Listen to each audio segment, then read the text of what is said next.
안녕하세요. NFT 작가 가치입니다. 오늘 말씀드릴 주제는 챗 GPT에 관한 내용입니다. 우선 챗 GPT가 무엇인지 먼저 말씀드리도록 하겠습니다. 일단 챗 GPT에는 새로운 혁명 혹은 다음 세대로 가는 중요 지점이라는 평가가 있습니다. 과연 그 정도로 중요하고 핵심적인 기술이라는 것일까요? 결론부터 말씀드리자면 GPT 자체는 그럴 만한 힘이 없습니다. 하지만 시대를 바꿀 만한 개념이라는 것은 맞습니다. 주목을 받는 이유는 MS사가 처음 엑셀, 워드, PPT를 만들었을 때와 같은 충격을 가져올 만했기에 인터넷을 통한 검색 엔진이 막 나오기 시작했을 때와 비슷하기 때문입니다.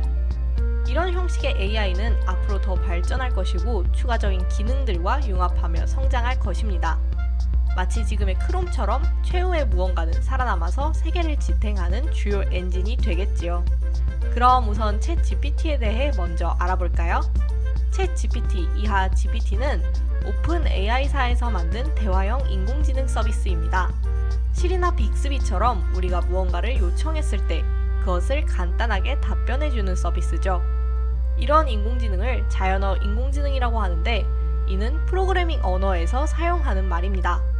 컴퓨터는 기본적으로 0과 1의 반복으로 정보를 처리한다는 사실을 알고 계실 것입니다. 그런데 만약 0이 사과, 1이 바나나라면 다른 존재에 대해서는 어떻게 불러야 할까요? 아마 00이나 01처럼 자릿수를 늘려서 개념을 추가로 입력해줘야겠죠? 어쩌면 파인애플 같은 과일은 001101까지 늘어날 수도 있습니다.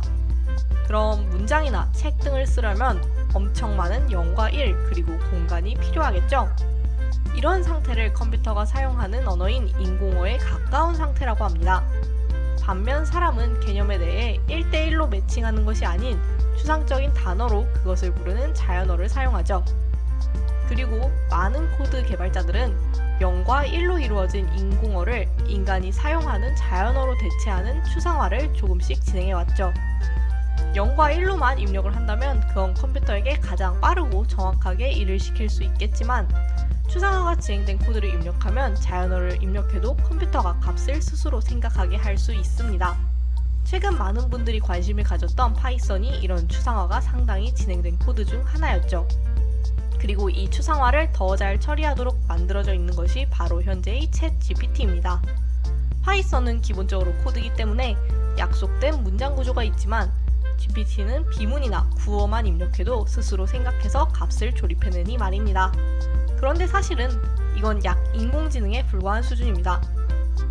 인공지능에는 약 인공지능, 강 인공지능, 초 인공지능이라는 단계가 있습니다. 우선 우리가 알고 있는 시리, 빅스비, 챗 GPT가 속하는 약 인공지능은 빅데이터를 기반으로 확률적으로 내용과 문장을 형성하여 답변을 출력합니다. 사과라는 단어를 입력받으면 자체적으로 마인드맵을 그려 붉은색, 과일 등의 단어를 추출하고 그렇게 선정된 단어를 기반으로 매개 변수를 활용해 조립하여 문장을 만듭니다. 여기서 이야기하는 매개 변수란 질문에 대해 어떻게 대답할지 고민하는 로직을 이야기합니다. 챗 GPT의 경우는 이 매개 변수의 값을 버전마다 증가시키고 있습니다. 이 매개 변수가 GPT 초기 버전인 GPT-1은 1억 1천만 개, GPT-2는 15억 개였고 현재 서비스되고 있는 GPT-3은 1750억 개인데 앞으로 서비스할 목적으로 개발 중인 GPT-4는 1조 개, 즉 현재의 5.7배에 달합니다. 앞으로는 더욱 정제되고 다양한 상황을 가정하여 대답할 수 있겠죠. 하지만 약 수준의 인공지능은 자신이 무엇을 말하는지 의미를 인지하지 못하며 그 의미를 모르기 때문에 아는 것과 모르는 것을 구분하지 못합니다. 반면 강 인공지능은 그에 대응되는 개념인 단계로 사람과 같은 상태에 도달한 수준이라는 것인데 문제는 이게 아직 정의되지 않았습니다. 왜냐하면 우리가 아직 사람같이 생각하는 게 어떤 것인지 정의하지 못했기 때문이죠. 아까 말씀드린 것처럼 자신이 말하는 것에 의미를 이해하고 대답하는 것이 사람과 같은 수준인 건지 모르는 문제에 대해 모른다고 답변을 하며 포기하는 것이 사람과 같은 수준인 건지 알 수 없기 때문입니다. 그 외에도 사람 같은 면모는 아주 많은데 실수를 하거나 답변하는 것에 실증을 느끼는 것 등이 있습니다. 그런데 그런 것까지 코딩을 할 것은 아니잖아요. 바로 그런 부분까지 스스로 개발하며 나아가는 수준이 초인공지능입니다. 스스로를 고치고 더 나아가 인간이 가지고 있는 지능과 관점에 대해 아득히 뛰어넘는 순간이 오는 것이죠. 이 부분부터는 너무나 공상과학 같기에 일단 줄이도록 하겠습니다. 요약하자면 현재의 GPT는 자연어 입력이 가능한 약 인공지능으로서 기존에 존재하던 데이터를 기반으로 주어진 질문에 대해 그럴듯한 답변을 만드는 AI라 보는 것이 좋을 것 같습니다. 그렇다면 이런 챗GPT를 활용하여 무엇을 할 수 있을까요? 당연히 검색 엔진 외에도 확률을 이용하여 글을 쓰는 행위나 코딩, 브레인스토밍 등을 시킬 수 있습니다. 또한 대화를 통해 내용을 구체화시키는 메커니즘이 당연시되는 챗봇이기에 나온 답변에 대해 우리가 의사표시를 해서 답변을 더 발전시키거나 축소시킬 수 있죠. 특정한 부분을 수정한다거나 그런 내용을 요청한 것이 아니라거나 등의 피드백을 통해서 말입니다.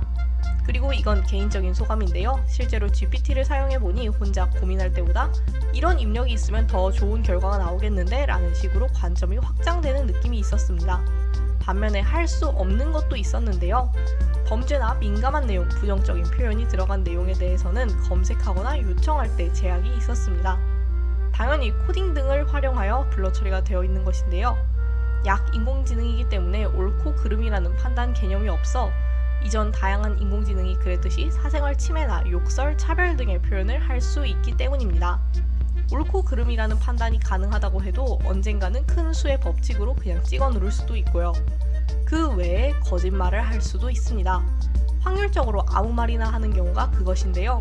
실제로 존재하지 않는 것에 대해 물어봤을 때 아무 말이나 확률적으로 만들어주는 경우가 있었습니다. 또 GPT만의 한계로는 2021년 10월 이후에 지식은 업데이트를 하지 않았다는 것이 있겠네요. 다음으로는 이와 같은 인공지능의 미래에 대해 이야기해 보도록 하겠습니다. 일단 아마 우리는 이런 인공지능을 사용하는 방법을 배워야 할 것입니다. 마치 엑셀이나 인터넷이 처음 나왔을 때처럼 낯설지만 사용하게 되면 단순히 업무적인 활동 외에도 생활 방식에 영향을 끼치게 될 것이라 생각합니다. 새로운 도구로 개인정보 처리 비서로 사용할 가능성이 높은데 누구나 작업을 쉽게 자동화하는 코드를 만들 수 있고 큰 데이터를 분석할 수 있으며 어려운 수식풀이, 브레인스토밍, 대량의 정보 중 필요한 것을 검색하는 데 도움이 될 것이기 때문입니다. 이런 흐름은 계산기가 나오기 전까지 주판을 활용하여 계산하는 법을 알려준 산수 학원이 있었던 것처럼 인터넷이 나왔을 때 타자 학원에 다니고 정보 과목을 배웠던 것처럼 어색한 것이 아닙니다. 시간이 조금 지나면 AI를 활용한 툴을 가르쳐주는 학원과 교육이 나올 수도 있겠죠. 오랜만에 새로운 도구가 추가되었다고 환영해 줍시다. 물론 그 성능 때문에 직업을 잃게 되지 않을까 두려워하는 사람들도 있지만 대부분 이런 새로운 도구가 사회로 들어와 자리를 잡는데 걸리는 시간은 약 5년에서 10년 정도이기 때문에 지금부터 그런 고민을 하는 것에 대해서는 조금 의문스러운 상황입니다. 왜냐하면 현재도 키오스크, 엑셀, 타자를 칠 줄 모르는 사람은 충분히 많이 존재합니다. 그런 사람들을 위해 아직도 직접 주문을 받고 의뢰를 대신 처리해주는 사람은 존재하죠. 빅데이터 관리 직업으로 각광받는 데이터 사이언티스트들은 그런 직업들의 극단에 서 있다고 생각합니다. AI로 정보를 대신 가공해주는 직업이 생길 수도 있다는 것인데 이 역시 개인의 전문성과 견해가 있어야 깔끔하고 알기 쉽게 정리해주겠죠. 물론 간단한 민원을 해결해주는 상담원이나 번역, 법률 계열 상담가 등이 조금 줄어들 수는 있을 것입니다. 그 외의 사건에 대해 개인적인 해석이나 기획 없이 사실만을 그대로 적는 기사들은 로봇이 쓸 수도 있겠죠.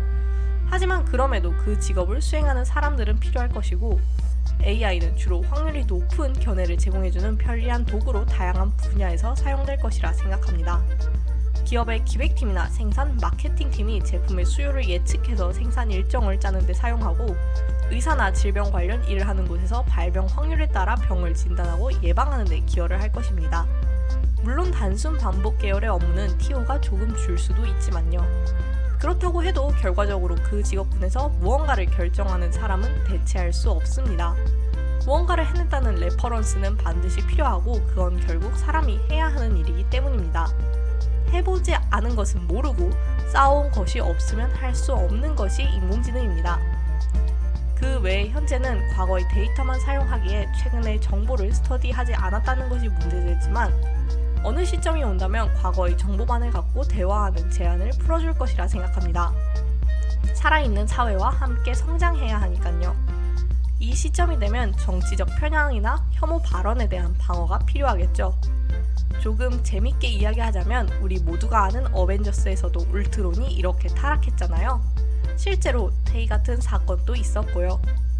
그것 외에 너무 AI가 제공해주는 정보를 믿는 현상에 대해서도 경계해야겠죠. 가짜로 정보를 만들어내거나 기존 정보가 틀린 패러다임일 수도 있으나 AI는 그대로 제공할 것입니다. 만약 지구가 달 주변을 돈다는 것처럼 틀린 정보를 제공해준다거나 그 외에 당대의 통념이었던 태양이 지구 주위를 돈다는 패러다임을 그대로 제공해준다면 말입니다. AI가 제공해주는 정보를 믿는 것과 지금 우리가 알고 있는 상식에 대해서도 의심하여 발전해 나아가는 것은 결국 우리가 해야 하는 일입니다. 그 외에도 환경 문제에 대해서도 고민해야겠죠. 아까 말했듯이 자연어 처리에 더불어 내용을 생성해내는 것은 상당한 연산이 드는 일입니다. 환경적으로 결국 많은 탄소를 사용하겠지만 이 부분에 대해서는 개선이 필요할 것으로 보입니다. 사람이 검색하면서 시간과 에너지를 쓰는 것에 비해 효율적이라는 걸 증명하면 그만이지만요. 마지막으로 GPT에 대한 개인 견해를 말씀드리도록 하겠습니다. 저는 글도 쓰고 그 외에 회사 업무도 하고 창작도 이것저것 하고 있지만 챗 GPT가 사람을 대체할 수는 없을 것이라 생각합니다. 사람은 항상 생산자이자 소비자로 살아왔었고 그중 사람만의 사람다움을 사랑하는 경향이 강했죠. 정밀한 성능의 산업장비보다도 얼굴 모양이 있는 단순한 로봇을 선호하는 것만 봐도 알 수 있죠. 공산품보다 사람이 수제로 제작한 것에 더 값을 쳐주기도 하고요. 그게 더 성분이나 성능이 안 좋고 맛이 없어도 말이에요. 그리고 GPT는 결정적으로 생산자입니다. 그것도 2차 생산자이죠. 즉 GPT는 소비자가 아니기 때문에 소비자가 사라질 일은 없을 것입니다. 그래서 요즘 많이 나오는 이야기가 있죠. 판검사나 몇몇 판단, 단순 반복 직종은 AI가 가름짓지 않을까? 사실 요즘 면접이나 자소서 평가도 AI가 진행해주는 경우가 많이 있습니다. 그런데 그럼 그 결과를 소비자인 우리는 납득할 수 있을까요? 공정하고 정확한 결과를 AI가 판단했다고 해도 결과적으로 그 내용은 사람들 간의 토론과 협의를 통해 공인되어야 할 것입니다. 사람은 자신과 동등하다고 생각하는 인격체인 사람에게서 나온 내용을 믿는 걸 선호하기 때문이에요. 우리는 그렇게 생존해왔기에 아무리 똑똑하다고 해도 결국 사람이 만드는 결과를 선호할 것 같습니다. 소설 시장도 GPT가 지배하지 않을까 하는 두려움이 있지만 이는 그림 AI가 나왔을 때도 마찬가지로 있었던 일이었으며 결론부터 말하면 소비자인 사람은 사람이 정리하고 사람답게 만든 무언가를 봐야 납득할 것입니다. 맛있고 훌륭한 레토르트 음식을 만들어도 식당에 가서 음식을 사 먹는 것만 봐도 알 수 있지 않을까요? 그리고 작가가 대체된다는 말은 항상 있어 왔습니다. 사진기가 나왔을 때, 그림 AI가 나왔을 때, 글을 써주는 프로그램이 나왔을 때 말입니다. 그걸 뛰어넘는 재미와 감동을 위해 끝까지 고민하는 게 이 업의 역할이라 생각합니다. 그러니 이 직구는 계속 살아남을 것입니다. 기성품을 뛰어넘지 못하는 식당이 도태하는 것은 당연하니까요. 이렇게 챗 GPT에 대해 알아보았습니다. 다음에는 블러를 포함한 오픈시 등 다양한 NFT 거래 마켓플레이스에 대해 알아보겠습니다. 오늘 준비한 영상은 여기까지입니다. 시청해주셔서 감사합니다. 다음 영상에서 뵙겠습니다.